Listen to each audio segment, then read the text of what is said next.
Stroke management is a critical process that requires swift and precise medical action. Today, we'll take you through a step-by-step approach to manage both ischemic and hemorrhagic strokes, focusing on initial assessment, thrombolysis, endovascular thrombectomy, supportive care, and more. Let's begin. First things first, when a patient presents with stroke-like symptoms, time is of the essence.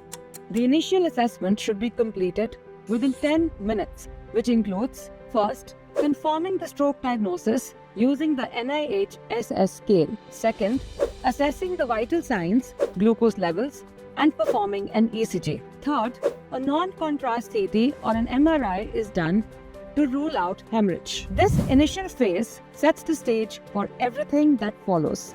Quick, decisive action is the key here.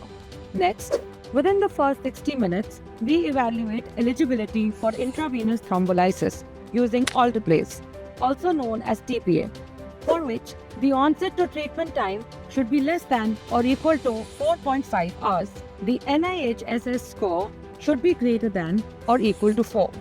We also need to check for contraindications, which are severe head trauma or intracranial hemorrhage. Once eligibility is confirmed, IV alteplase is administered at the dose of 0.9 mg per kg with a maximum dose of 90 mg. Remember, the faster we act, the better the patient outcome is. For large vessel occlusions, endovascular thrombectomy is the next step. But the window for this treatment extends up to 8 hours, and the INI-CET score should be greater than or equal to 6. Mechanical thrombectomy uses stent retrievers or aspiration devices to physically remove the clot, offering yet another chance to restore blood flow. Once treatment has begun, supportive care plays a vital role in stabilizing the patient and improving outcomes. This includes the target systolic blood pressure to be below 160 mmHg, avoiding excessive blood pressure lowering. Second, we maintain the SpO2 levels at or above 94% through oxygen therapy.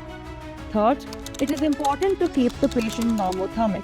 Fourth, maintain the glucose levels between 140 to 180 mg per deciliter. Finally, we begin the antiplatelet therapy as aspirin 24 to 48 hours after thrombolysis. Now let's talk about hemorrhagic stroke. Here, a different approach is required, starting with the initial assessment, which also happens within the first 10 minutes. We confirm the diagnosis using non-contrast CT or MRI. Then, we go on to assess the vital signs, the glucose levels, and an ECG. When the hemorrhage is confirmed, supportive care becomes the priority.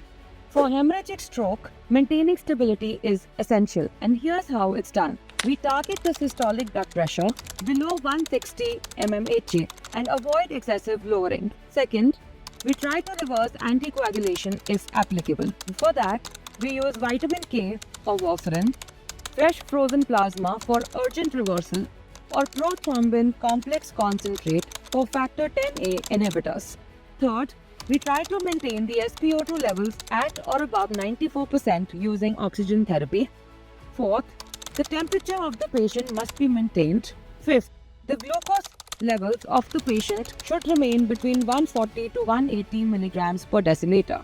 In case seizure prophylaxis is required, we consider medications like phenytoin or levetiracetam. In some cases, surgical intervention may be necessary for hemorrhagic stroke. The conditions are, first, a supratentorial hemorrhage greater than 50 milliliters.